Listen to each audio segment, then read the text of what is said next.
नमस्कार दोस्तों, मैं स्टडी विथ राजन से राजन कुमार। आज हम लोग प्रत्युत्तर दर्पण जुलाई का 2021 का पढ़ेंगे, जिसमें प्रथम पार्ट हम अपलोड कर चुके हैं और दूसरा पार्ट है। इसमें हम आर्थिक प्रदेश पुरस्कार नियुक्ति देखेंगे और तीसरा पार्ट में आगे का पार्ट पर्सन जो होगा उसको कवर कर देंगे। पीडी पढ़ाने का मेरा जो उद्देश्य है वो ये है कि इसको एग्ज़ाम ओरिएंटेड बनाया जाए। वैसे आप लोग पीडी पढ़ना अच्छी तरह से जानते हैं, लेकिन इसमें से क्या याद करें, कितना याद करें, ताकि आपको याद भी रहे और एग्जाम में क्वेश्चन पूछे भी नहीं। हम पीडी इस व्यू से पढ़ाते हैं और निश्चित ही आप लोग को इससे फ़ायदा होगा, जैसे हम फ़ायदा लेते हैं पीडी का।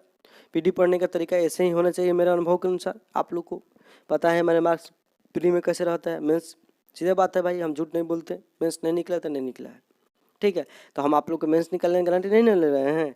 कुछ लोग कमेंट करते हैं कि आपका मेंस नहीं होगा, ये नहीं होगा। ठीक है भाई, हो या नहीं हो अलग बात है। हम प्री के लिए बोल रहे हैं तो प्री के लिए बोल रहे हैं, ठीक। चलिए आगे हम बढ़ते हैं, इसका न्यूज़ देखते हैं। तो आर्थिक न्यूज़ जो होगा, इसके पहले आप लोग को बता दें कि हम टारगेट ऑफ डे चलाते हैं, जिसमें सुबह वर्क देते हैं और रात में उसी वर्क में से आपको टेस्ट लेते हैं। सुबह जो वर्क देते हैं उसका वीडियो हम अपलोड करते हैं यूट्यूब पर, ताकि आप लोग को समझने में कोई पॉइंट दिक्कत नहीं हो। इसके साथ हमारा टारगेट है कि सीडीपी और बीपीएससी और दरोगा के लिए एक बेस्ट तैयारी हो आप लोग का। तो ये फ्री में है, आप लोग जुड़िए टेलीग्राम से और इसका फ़ायदा उठाइए। चलिए हम आर्थिक न्यूज़ देखेंगे। उसमें है कि 20 से 21 में राष्ट्रीय आय के संबंध में सीएसओ का अंतिम अनुमान। और राष्ट्रीय आय का अनुमान कौन करता है? सीएसओ। कौन करता है? सीएसओ। याद रखिएगा, सीएसओ का सीएसओ कौन करता है? सीएसओ।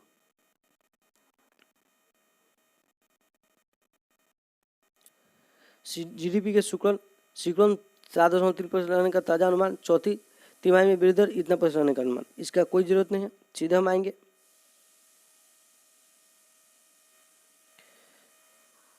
बीस से 21 में 7.3% ऋणात्मक वृद्धि रहने का। 40 वर्ष के पश्चात भारतीय अर्थव्यवस्था का सबसे खराब प्रदर्शन। मतलब 20 से 21 में इसने अनुमान लगाया है कि 7.3% वृद्धि रहेगी, जो आपको 1952 के बाद में सबसे खराब प्रदर्शन है। और 7.7% अनुमान आपको बजट में आर्थिक सर्वेक्षण में लगाए गए हैं, वहीं याद रखिएगा। इस सब का ज़्यादा जरूरत नहीं पड़ता है, फालतू डाटा है। कितना डाटा याद करिएगा? देश में सकल घरेलू उत्पाद जीडीपी और राष्ट्रीय आय संबंधी अंतिम अनुमान केंद्रीय सांख्यिकी कार्यालय द्वारा लगाए जाते हैं। ये बात याद रखिएगा, एनएसए के द्वारा सकल जीडीपी और राष्ट्रीय आय से संबंधित अंतिम अनुमान केंद्रीय सांख्यिकी कार्यालय द्वारा 31 मई को जारी किए गए। और ये जारी किए गए एनएसए के द्वारा, नेशनल स्टैटिस्टिक्स ऑफिस, राष्ट्रीय सांख्यिकी कार्यालय के द्वारा।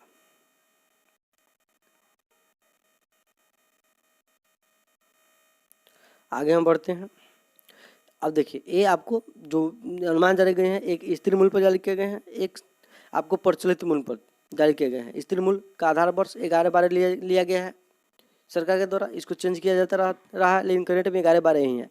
और जो स्थिर मूल्य के अलावा जो प्रचलित मूल्य होता है वो आपको इस वर्ष का अनुमान लगाना है, तो इसके पहले को आधार वर्ष लिया जाता है। याद रखिएगा, राष्ट्रीय आय और प्रति व्यक्ति आय, यहाँ पे आपको राष्ट्रीय आय रफली याद रखना है। हम लोग को बजट और आर्थिक सर्वेक्षण या अंतिम डाटा आएगा, वहाँ से याद करेंगे। ये सब फालतू न्यूज होता है, आप लोग याद रखिएगा। कितना बार आप लोग को बताएं, राष्ट्रीय आय लगभग में 86,660 रहा है, यही हरदम रहेगा, ठीक। यही हमेशा, मतलब हमेशा नहीं रहेगा, थोड़ा बहुत डाटा में बदलाव होगा अनुमान में। 20 से 21 के लिए यही रहेगा, तो आप लोग रफली याद रखिएगा, एग्जाम में आपका काम चल जाएगा। आगे हम देखेंगे, इसके इस सब पढ़ने के लिए बजट और आर्थिक संरक्षण ज़्यादा इंपॉर्टेंट होते हैं। आप लोग बात मानिएगा मेरा। कृषि के लिए वृद्धि अनुमान 306 लगाए गए, बजट में कुछ और है, तो बजट वाला हम याद करेंगे, इसका छोड़ देंगे। इसके साथ उद्योग का और है, हम बजट आप लोग को बताएंगे, उसको पढ़िए, इसको हटाइए, नहीं पूछेगा तो नहीं पूछेगा। आगे हम बढ़ते हैं। ये आपको जैसे प्रति व्यक्ति राष्ट्रीय आय है, प्रति व्यक्ति राष्ट्रीय आय कैसे निकलता है? तो कुल राष्ट्रीय आय बता कुल जनसंख्या, कुल राष्ट्रीय आय बटा कुल जनसंख्या, याद रखिएगा। तो यहाँ पे हम आते हैं, आपको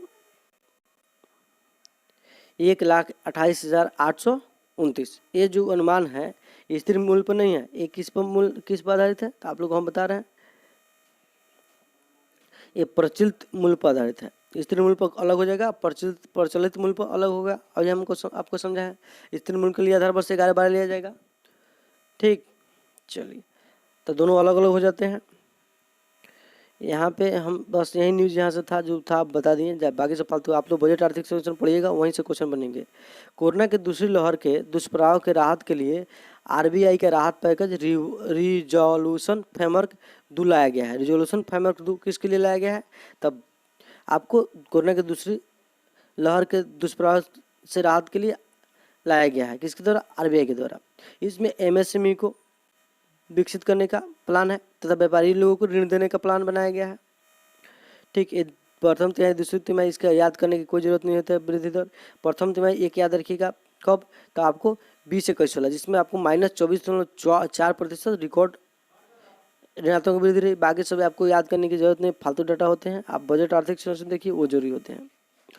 2021 में 9 महीनों के लिए 99,122 करोड़ रुपया लाभांश को सरकार ने आरबीआई को दिया। आरबीआई द्वारा सरकार को दिया गया कितना? लगभग में 1 लाख करोड़ रुपया। ये बात याद रखिएगा कि आरबीआई ने सरकार को कितना राशि दिया है, तो 1 लाख करोड़ रुपया। बाकी सब याद करने की आपको कोई जरूरत नहीं है। आगे हम बढ़ेंगे न्यूज में, तो आगे जो न्यूज होगा मेरा, आरडीबीआई बैंक के रणनीतिक विनिवेश के लिए सरकार की मंजूरी, मतलब इसके शेयर बेचे जाएंगे अब। इसमें आपको आरडीबीआई में सरकार और एलआईसी दोनों का शेयर है, याद रखिएगा। आगे हम बढ़ते हैं।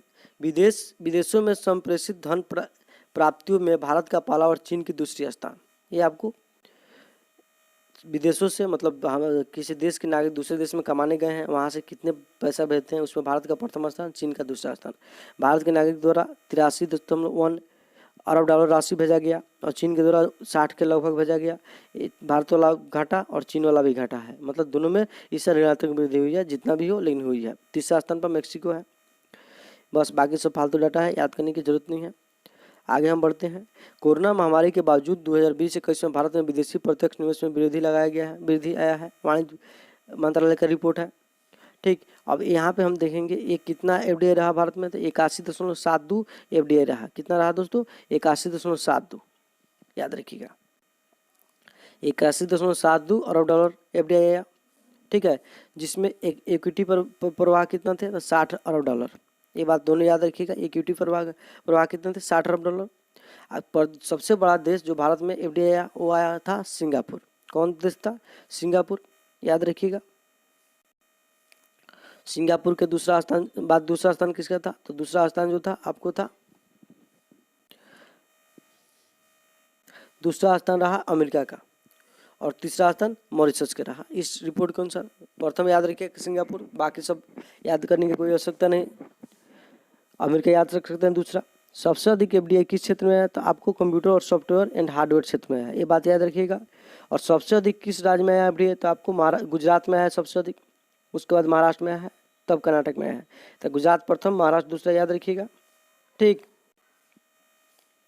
नेक्स्ट आते हैं 2020-21 में देश में खदान सहित अधिकांश उपजों के रिकॉर्ड उत्पादन कृषि मंत्रालय का तीसरा अग्रिम अनुमान लगाया गया है। 4 अनुमान लगाते हैं वर्ष में, याद रखिएगा। तीसरा अग्रिम अनुमान है, तो जिसमें कितना उत्पादन बताया गया है आपको बताते हैं। तो अग्रिम अनुमान कौन लगाता है? तो कृषि मंत्रालय के द्वारा लगाए जाते हैं। ठीक, तो अनुमान में कितना बताया गया कुल खदान का उत्पादन? तो कुल खदान का उत्पादन जो होगा 305.44 मिलियन टन, रफली याद रखिएगा 305। चावल 121, गेहूँ 108, पौष्टिक अनाज 49.66 50 मिलियन टन लगभग में, मक्का 30 मिलियन टन, दलहन 25.58 मिलियन टन, रफली इसको याद रखिएगा। ठीक, क्योंकि कभी कभी पूछते, सब याद नहीं रहता। चावल और गेहूँ याद रखिएगा और कुल खदान तो मोस्ट भी हो जाते हैं, उसको याद रखिएगा। रफली डाटा चेंज होते रहते हैं।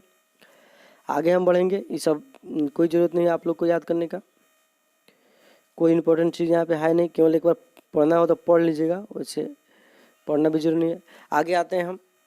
भारतीय रिजर्व बैंक की 2020-21 की वार्षिक रिपोर्ट जारी की गई है। इस रिपोर्ट में कोरोना का प्रभाव ये सब बताया गया है, आप लोग पढ़ लीजिएगा रफली। वैसे पीटी के लिए कोई इसमें से इंपॉर्टेंट फैक्ट है नहीं, इसके लिए हम नोट अलग से बना के आप लोगों को देंगे। आगे आते हैं हम। 21-22 की दूसरी मौद्रिक नीति में रेपो दर अपरिवर्तित रखते हुए तरलता प्रभाव बढ़ाने के अनेक कदम उठाएगा, मतलब पैसा बढ़ाया जाए ताकि, इसीलिए रेपो दर कम रखा गया। अब रेपो दर ये सब क्या होता है, क्या प्रभाव पड़ता है, तो हम इकोनॉमिक्स पढ़ाएंगे, वहाँ पे बताएंगे। आप लोग को सिंपल बता दे रहे हैं कि रेपो दर होता क्या है। तो रेपो दर वह दर होता है जिसमें आरबीआई अन्य बैंकों को उधार देती है। रिजर्व रेपो दर क्या होती है? आरबीआई अन्य बैंकों से उधार लेती है। बैंक दर रेपो दर की तरह ही होते हैं। आरबीआई बैंकों को उधार देती है, लेकिन बैंक दर अल्प समय के लिए होता है, लगभग 24 घंटे के लिए। रेपो दर अधिक समय के लिए होती है। नगद आरक्षण अनुपात क्या होता है? आपको मान लीजिए 100 रुपये हमारे पास कोई बैंक है, 100 रुपये में बैंक में जमा है, तो उसमें से आप 80 रुपया लोन दे सकते हैं, 20 रुपया अपने पास रखिएगा। उसी को कहते हैं हम नगद आरक्षण अनुपात, कैश रिजर्व रेशियो, जो आपको 4% के आसपास है। ठीक, आगे बढ़ते हैं। यहाँ से ये न्यूज हो गया। चलिए आगे, सबको जरूरत नहीं है यहाँ पे पढ़ने का। हाँ, जो मौद्रिक नीति का निर्धारण किया जाता है वो एक समिति के द्वारा किया जाता है, जो 6 सदस्यीय समिति होता है। यहीं रेपो दर, रिजर्व रेपो दर, बैंक दर, ठीक है, CRR, MSF, ये सब तय करता है। तो ये मौद्रिक जो समिति होता है कई सदस्य होता है? तो 6 सदस्य होता है, जिसमें 3 सरकार RBI के आदमी और 3 जिसमें सरकार के आदमी होते हैं। 3 बैंक RBI के आदमी में एक गवर्नर जनरल होते हैं। ये बात याद रखिएगा। चलिए आगे हम बढ़ेंगे। ये आपका यहाँ से न्यूज खत्म हो गया, तो ये आर्थिक घटनाक्रम खत्म हो गया। अब हम देखेंगे आपको आगे जो न्यूज है वो है GSAP। अब GSAP क्या है? तो GSAP जो है गवर्नमेंट सिक्योरिटी एक्विजिशन प्रोग्राम। इसके तहत मतलब सरकार क्या करती है? अपने सिक्योरिटी खुले बाजार में बेचती है, मतलब बॉन्ड बेचती है खुले बाजार में। लोग खरीदते हैं बॉन्ड को कि सरकारी बॉन्ड है, पैसा है तो निवेश कर दीजिए, यहाँ पे ब्याज मिलता है। उसके जरिए सरकार के पास पैसा आता है और सरकार अपने योजना पे खर्च करती है। तो यही है GSAP। इसके तहत बहुत सारे राशि जुटाई गई है इस साल, याद रखिएगा। तो जब सरकार बॉन्ड जारी करेगी, बॉन्ड बेचेगी, तो क्या होगा? बॉन्ड बेचेगी तो सरकार के पास पैसा बढ़ेगा, लेकिन मार्केट में पैसा घट जाएगा, याद रखिएगा। लेकिन जब सरकार बॉन्ड खरीदने लगेगी तो मार्केट में पैसा आएगा, लेकिन सरकार के पास पैसा खत्म हो जाएगा। ये बात खत्म नहीं होगा, कम हो जाएगा, ये बात याद रखिएगा। जयंत चौधरी राष्ट्रीय लोकदल के नए अध्यक्ष। राष्ट्रीय लोकदल जिसके पहले अध्यक्ष अजीत सिंह थे, इनकी मृत्यु हो गई। अजीत सिंह जो है आपको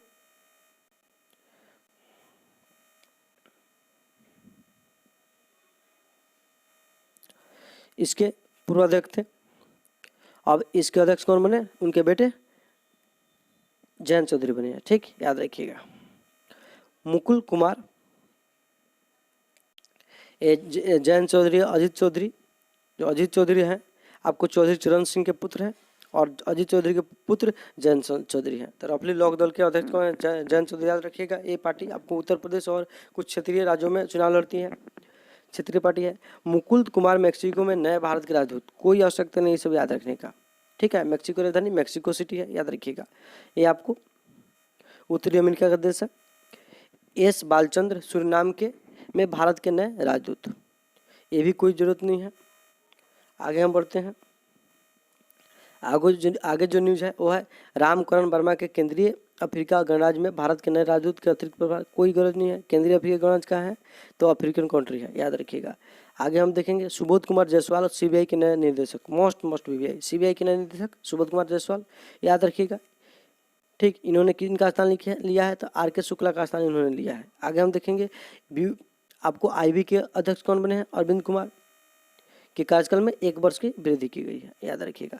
आगे हम देखते हैं आपको न्यायमूर्ति अरुण कुमार मिश्र, इनको राष्ट्रीय मानवाधिकार आयोग के अध्यक्ष बनाया गया है। पहले क्या प्रावधान था कि मानवाधिकार के आयोग के अध्यक्ष जो बनेंगे सर्वोच्च न्यायालय के मुख्य न्यायाधीश बनते हैं, रिटायर्ड मुख्य न्यायाधीश बनते हैं। कार्यकाल 65 से 70 साल की उम्र तक होता था इसका, लेकिन अब इसमें संशोधन कर दिया गया है और कहा गया है कि मुख्य न्यायाधीश के अलावा और न्यायाधीश भी बन सकते हैं। तो इसी के जरिए आपको अरुण कुमार मिश्रा को इसका अध्यक्ष बनाया गया है, जो मुख्य न्यायाधीश नहीं थे। इसके पहले जो न्यायाधीश थे इसके मतलब राष्ट्रीय मानवाधिकार आयोग के अध्यक्ष थे वो आपको न्यायमूर्ति HL दत्तू थे। ये मुख्य न्यायाधीश के रूप में रह सकते हैं। सभी लोग मुख्य न्यायाधीश के रूप में रह चुके हैं, लेकिन अब संशोधन द्वारा और न्यायाधीश को भी बनाए जाने की घोषणा कर दी गई है। सबसे पहला जो अध्यक्ष होंगे रंगनाथ मिश्र होंगे। राष्ट्रीय मानवाधिकार आयोग का अध्यक्ष स्थापना कब किया गया था? 1993 में किया गया था। ये बात याद रखिएगा। ठीक, ये बात आप लोग याद रखिएगा। अब राष्ट्रीय मानवाधिकार आयोग के जो नियुक्ति करते हैं कौन करते हैं? राष्ट्रपति करते हैं एक समिति की सिफारिश से। तो उस समिति की अध्यक्षता प्रधानमंत्री करते हैं। उस समिति में आपको कौन कौन होते हैं? तो लोकसभा के अध्यक्ष, ठीक है, और राज्यसभा के अध्यक्ष मतलब उपाध्यक्ष जो होते हैं हरिवंश नाथ सिंह है। डिप्टी चेयरमैन है वो और गृह मंत्री होते हैं और विपक्ष के नेता होते हैं। ये लोग मिलके एक समिति बनाते हैं, समिति का अध्यक्ष प्रधानमंत्री करते हैं और इन्हीं की सिफारिश से आपको राष्ट्रपति के द्वारा मानवाधिकार आयोग के अध्यक्ष की नियुक्ति की जाती है। ठीक, अब सीबीआई के निदेशक जो सुबोध कुमार बने हैं उसकी नियुक्ति के लिए एक समिति के द्वारा उनकी सिफारिश की गई थी, जिसके अध्यक्षता प्रधानमंत्री मोदी जी द्वारा किए गए हैं। समिति में अन्य सदस्य जो होंगे वो न्यायमूर्ति NV रामना है और लोकसभा के विपक्ष के सबसे बड़े सदस्य होते हैं। तो न्यायाधीश, लोकसभा विपक्ष के नेता और आपको प्रधानमंत्री इस समिति के सदस्य होते हैं। इस समिति की सिफारिश से लोकसभा आपको सीबीआई के निदेशक का नियुक्ति होता है। नेक्स्ट है राग के निदेशक समांत कुमार गोयल के कार्यकाल में 1 वर्ष वृद्धि थी। तो ये ज़्यादा इंपॉर्टेंट होते नहीं, लेकिन रॉ के निदेशक कौन है, ये वाले मोस्ट भी नहीं होते हैं, थोड़ा सा इंपॉर्टेंट होते हैं। रॉ का अध्यक्ष कौन है, समांत कुमार गोयल। कुलदीप सिंह को NIA के महानिदेशक का अतिरिक्त प्रभार मिला है, तुरंत नए आदमी का नियुक्ति हो गया, याद करने की जरूरत नहीं है। बस कुलदीप सिंह कौन है, तो CRPF के अध्यक्ष हैं। ये बात रफली याद रख सकते हैं आप लोग। आगे बढ़ते हैं। TB नरेंद्र सत्र 2020-21-22 के लिए भारतीय उद्योग परिसंघ के अध्यक्ष, भारतीय उद्योग परिसंघ यानी के अध्यक्ष बने हैं TB नरेंद्रम, याद रखिएगा। ये भारतीय उद्योग परिसंघ मतलब कॉन्फ्रेंस ऑफ इंडियन इंडस्ट्री, याद रखिएगा। CIA का फुल फॉर्म क्या होता है, भारतीय उद्योग परिसंघ, इंग्लिश क्या होता है, conference of Indian industry. CIA के अध्यक्ष पद पर कोटक महिंद्रा बैंक के CEO श्री उदय कोटक का स्थान इन्होंने लिया है, नरेंद्र सिंह ने लिया है। बाकी सबको याद करने की आपको आवश्यकता है नहीं है। आगे हम बढ़ेंगे, ये आपको नियुक्ति हो गया, सब अच्छे तरह समझा दिए। मैक्सिको की एडियाजा मेजा को मिस यूनिवर्सिटी 2020 का पुरस्कार दिया गया है। मोस्ट भी यही है। मिस यूनिवर्सिटी कौन बनी है, तो एडियाजा मेजा मैक्सिको की रहने वाली है, याद रखिएगा। भारत की तरफ से प्रतिनिधि कौन किया है, तो भारत की तरफ से इसके प्रतिनिधि आपको कैस्टेलिनो ने किया था, याद रखिएगा। ये तीसरी उपविजेता इस प्रतियोगिता में रही, याद रखिएगा। तीसरी उपविजेता कैस्टेलिनो बनी है।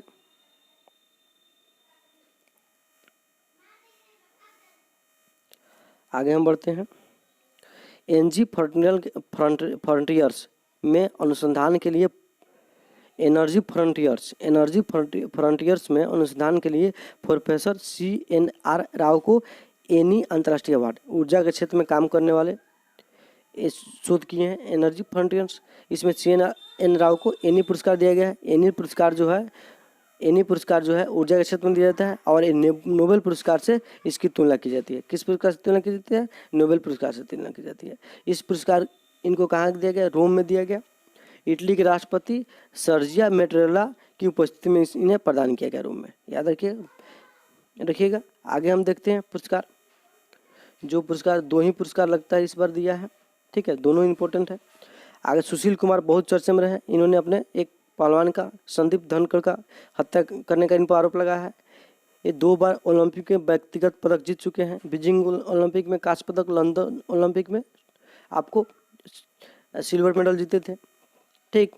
और लंदन ओलंपिक में इन्होंने भारतीय दल का ध्वजवाहक भी थे, ठीक। इसके साथ साथ बहुत सारे इनको पुरस्कार भी मिला है। उनकी गिरफ्तारी के लिए 1 लाख रुपए के इनाम की घोषणा भी की गई थी। बोरिस जॉनसन जो है आपको ब्रिटेन के प्रधानमंत्री हैं। इन्होंने अपने मंगेतर कैरी सैंडर्स से तीसरी बार विवाह किया है। कोई जरूरत नहीं है ब्रिटेन के प्रधानमंत्री कौन है उतना याद रखिएगा।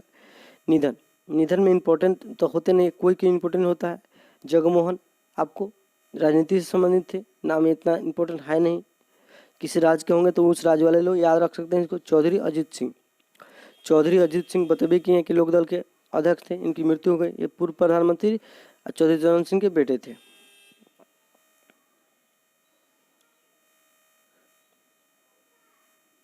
चलिए, श्री कुमार बनर्जी कोई जा सकते नहीं। सुंदरलाल बहुगुणा मोस्ट भी है, ये चिपको आंदोलन के प्रणेता थे, ठीक है। इनका निधन ऋषिकेश के एक अस्पताल में हो गया था। श्री बहुगुणा शराबबंदी, चिपको आंदोलन, टिहरी बांध परियोजना, ठीक है, जो उत्तराखंड में निर्मित है बिलगंगा नदी पर, ठीक। उसके विरोध मतलब उसके लिए आंदोलन किए थे। नेक्स्ट आते हैं, इनको राष्ट्रीय लिवलीहुड पुरस्कार भी दिया जा चुका है। आगे जो निधन होगा वो इम्पोर्टेंट निधन देखते हैं। JB भारद्वाज कोई जरूरत नहीं है। JK अग्रवाल कोई गरज नहीं है। सुनील कुमार जैन कोई गरज नहीं है। ML नरसिम्हन, कोई आवश्यकता नहीं है आपको याद करने का, देख लीजिएगा इसके बारे में। अगर आप लोग को विश्वास नहीं है तो पूछेगा कभी, जल्द नहीं। आगे हम बढ़ते हैं। ये निधन हो गया, ठीक। चलिए तक आपको कल नेक्स्ट जो वीडियो आएगा यहाँ पे देखिए, नेक्स्ट वीडियो बढ़ाइए देते हैं पूरा, काला कहिएगा आप लोग भी। वर्ष और दिवस, निधन तो हो गया मेरे देखने से। चलिए निधन कंप्लीट हो गया। और वर्ष और दिवस, इसमें अंतर्राष्ट्रीय कौन कौन इंपॉर्टेंट है उसको हम बताते हैं। तो अंतर्राष्ट्रीय महाराष्ट्र और गुजरात दिवस इंपॉर्टेंट नहीं है, लेकिन 1 मई को इनका स्थापना हुआ था 1960 को, ये बात याद रखिएगा। दोनों बॉम्बे प्रेसिडेंसी से अलग हुए थे। आगे हम देखते हैं, अंतर्राष्ट्रीय श्रम दिवस 1 मई को मनाया जाता है, ठीक। ये मोस्ट में भी है। विश्व प्रेस स्वतंत्रता दिवस मोस्ट में भी है 3 मई को, ठीक। उसके साथ साथ विश्व थैलेसीमिया दिवस इंपॉर्टेंट नहीं है। विश्व रेड क्रॉस दिवस 8 मई इंपॉर्टेंट है। विश्व प्रवासी पक्षी दिवस 8 मई, ये भी इंपॉर्टेंट है, ठीक। उसके साथ साथ मदर्स डे 9 मई का दूसरा रविवार इतना इंपॉर्टेंट नहीं है। राष्ट्रीय प्रौद्योगिकी दिवस इतना इंपॉर्टेंट नहीं है। अंतर्राष्ट्रीय नर्सिंग दिवस 12 मई को इंपॉर्टेंट है। अंतर्राष्ट्रीय परिवार दिवस 15 मई इंपॉर्टेंट है। सिक्किम का स्थापना आपको 16 मई इंपॉर्टेंट नहीं है। सिक्किम जो था भारतीय गणराज्य में 16 मई 1975 को शामिल हुआ था, ठीक है। पूर्ण रूप से 36वां संविधान के संशोधन द्वारा इसको शामिल किया गया था। 35वां संविधान संशोधन के द्वारा थोड़ा बड़ा मतलब अर्ध रूप से, अब पूर्ण रूप से 36वां के द्वारा। 16 मई इंटरनेशनल डे ऑफ लाइट, इसका भी ज़्यादा आपको आवश्यकता नहीं है। नेक्स्ट देखते हैं, विश्व उच्च रक्तचाप दिवस कोई इंपॉर्टेंट नहीं है। अंतर्राष्ट्रीय म्यूजियम दिवस कोई इंपॉर्टेंट नहीं है। नेक्स्ट आते हैं, हाँ, प्रधानमंत्री राजीव गांधी की पुण्यतिथि 21 मई, याद रख सकते हैं। मोस्ट भी नेक्स्ट है वाला है, अंतर्राष्ट्रीय जैव विविधता दिवस 21 मई। मोस्ट भी पूर्व प्रधानमंत्री जवाहरलाल नेहरू की पुण्यतिथि, कोई जरूरत नहीं है ज़्यादा। चंद्र राष्ट्रंग शांति सैनिक के अंतर्राष्ट्रीय दिवस 29 मई, जरूरत नहीं है ज़्यादा। हिंदी पत्रकारिता दिवस 30 मई इंपॉर्टेंट है, मोस्ट इम्पोर्टेंट। भारत का प्रथम साप्ताहिक उदंड मार्तन जो पत्रिका था, इसी दिन को 26 मई 1826 को प्रकाशित हुआ था। इसी अवसर पर हम लोग 30 मई को हिंदी पत्रकारिता दिवस मनाते हैं। 21 मई को विश्व तंबाकू निषेध दिवस, मोस्ट में भी यही है। बुक देखते हैं, तो बुक जो है आपको story I must tell the emotional life of an actor, ये कबीर बेदी लिखे हैं। इंपॉर्टेंट नहीं है लेकिन याद रख सकते हैं।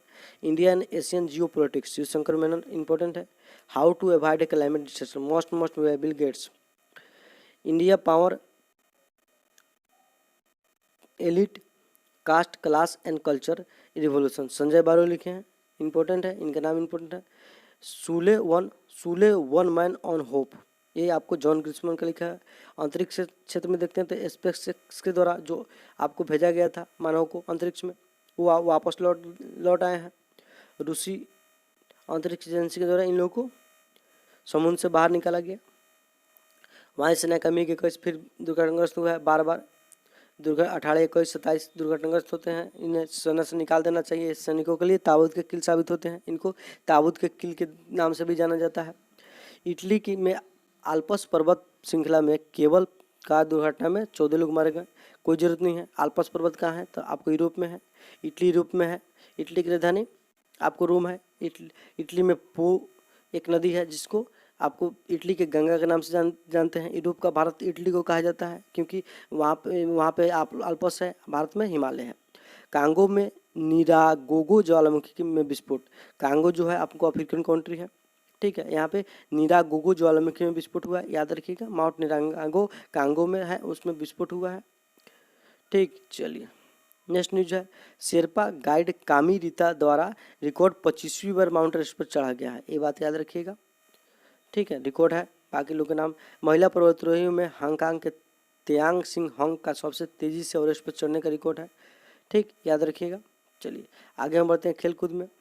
श्रीलंका बांग्लादेश टेस्ट श्रृंखला ज़्यादा जरूरत नहीं है, रिकॉर्ड बनेंगे तो इम्पोर्टेंट है। यूरोपीय बैडमिंटन चैंपियनशिप कोई आवश्यकता नहीं है, ठीक। नहीं विश्वास है तो आप लोग याद रखिए इसके विजेता कौन बने हैं। आपको एडरसन एटोसेन विजेता बने हैं, डेनमार्क के हैं। ये अपने ही देश के विक्टर एक्सरेसन को हरा कर विजेता बने हैं। और कैरोलिना मारिन स्पेन की खिलाड़ी हैं, इन्होंने महिला एकल में विजेता बनी है। इंपॉर्टेंट नहीं है, पूछेगा नहीं, टॉपली नाम याद हाँ खिलाड़ियों के नाम याद रखिएगा कि किस खेल से संबंधित है। आगे हम देखेंगे एटलेटिको मैड्रिड जो है आपको ला लीगा खिताब जीत गया है, ला लीगा खिताब जीत गए हैं, ठीक है। चलिए आगे हम बढ़ते हैं। गोल्फ, गोल्फ में जो है आप पीजीए चैंपियनशिप गोल्फ समित है, कौन विजेता है बनाए कोई गरज नहीं है, ठीक है। इसमें 4 इंपॉर्टेंट किताब होते हैं, अगस्ता मास्टर्स, पीजीए मास्टर्स, और आप लोग को बता रहे हैं, 1 मिनट रुकिए, ठीक। उसके बाद यूएस ओपन, यूएस ओपन एक बैडमिंटन टेनिस से संबंधित है, और एक आपको गोल्फ से संबंधित है। 2 ओपन चैंपियनशिप, चारों का याद रखिए किस खेल से संबंधित है, Augusta Masters, PGA championship, USA open और 2 ओपन चैंपियनशिप। यूएसए ओपन एक बैडमिंटन से, बैडमिंटन टेनिस से भी है, याद रखिएगा। एशिया मुक्केबाजी चैंपियनशिप में भारत का स्थान को रहा, चौथा रहा। कुल कितना पदक जीता, 5। इसमें से भारतीय पहलवान का नाम आप लोग को याद रखना होगा कि ये इस खेल से संबंधित है। तो संजीत कुमार आपको पहलवानी करते हैं, क्योंकि स्वर्ण पदक जीते हैं, इंपॉर्टेंट नाम हो जाएगा। पूजा रानी पहलवानी खेलती है, मोस्ट भी नाम है इनका। आगे देखते हैं अमित पंघल, ये भी पहलवान करते हैं, मोस्ट भी नाम याद है। बाकी सब लोग का याद करना ज़्यादा जरूरी नहीं है। एमसी मेरी कॉन भी इस बार रजत पदक जीती है, हाईलाइटेड रखिएगा, क्योंकि स्वर्ण पदक जीतने के लिए इनको जाना जाता है, लेकिन रजत पदक जीती है। तो पूछ भी सकते हैं कौन सा किताब जीती है, तो रजत पदक, ठीक है, एशियन चैंपियनशिप में। ये बात आप लोग याद रखिएगा। आगे हम देखते हैं इसका आयोजन कहाँ किया गया, एशिया मुक्केबाजी चैंपियनशिप का, तो दुबई में किया गया, यूएई में, ठीक। आगे हम बढ़ते हैं नेक्स्ट न्यूज़ की तरफ। इसमें हो गया खत्म। प्रथम स्थान पर कजाकिस्तान रहा, भारत चौथा स्थान पर रहा 15 पदक के साथ, 2 स्वर्ण पदक जीता है। नेक्स्ट, भारतीय ओलंपिक संघ के अध्यक्ष श्री नरेंद्र बत्रा लगातार दूसरे कार्यकाल हेतु अंतर्राष्ट्रीय हॉकी महासंघ के अध्यक्ष निर्वाचित हुए हैं, याद रखिएगा, इंपॉर्टेंट है, मोस्ट इंपॉर्टेंट है। आगे देखते हैं tennis, Madrid open Alexander Zverev विजेता बने हैं, ठीक है। इसकी कोई ज़रूरत नहीं है, कोई ज़रूरत नहीं है, कोई ज़रूरत नहीं है तो नहीं है, बोल दिए तो बोल दिए। मैड्रिड ओपन देखिए, अलेक्जेंडर ज़वेरेव विजेता बने हैं, और महिला में आयरना सबालेका विजेता बनी है। कोई ज़रूरत नहीं है, याद रखिएगा, नहीं पूछेगा तो नहीं पूछेगा, जल्दी पूछ भी नहीं करेगा, भाग खराब होगा तो पूछेगा, तो नहीं पूछेगा, सीधे बात है। लियान ओपन सीपास का इस शब्द का दूसरा किताब, कोई गरज नहीं है उसका। चलिए, इटालियन ओपन कोई गरज नहीं है, सब टेनिस समित है, उतना याद रखिएगा। ओपन तो आप लोग का दिमाग खराब हो जाएगा, बढ़िया से छूट जाएगा, खराब चीज़ याद हो जाएगा। चलिए, फार्मूला रेस जो है आपको, फार्मूला रेस मई में 3 रेस हुए हैं, कौन जीता है कोई गरज नहीं है। इस साल 23 रेस होने वाले हैं, याद रखिएगा। 23 रेस में जो आधा से अधिक जीत जाएगा, मतलब 12 जो जीत जाएगा वो विजेता होगा। ये इसी तरह से 2021 का विजेता होगा, और 2020 के विजेता ब्रिटेन के लुईस हैमिल्टन बने हैं, याद रखिएगा, ठीक। इस तरह से हमारा पीडी खत्म हुआ, फर्स्ट पार्ट और 2 पार्ट में। वीडियो आप लोग को अच्छा लगा, वीडियो को लाइक कीजिए, शेयर कीजिएगा, और टारगेट ऑफ डे से जरूर जुड़िए, ठीक है दोस्तों, नमस्कार।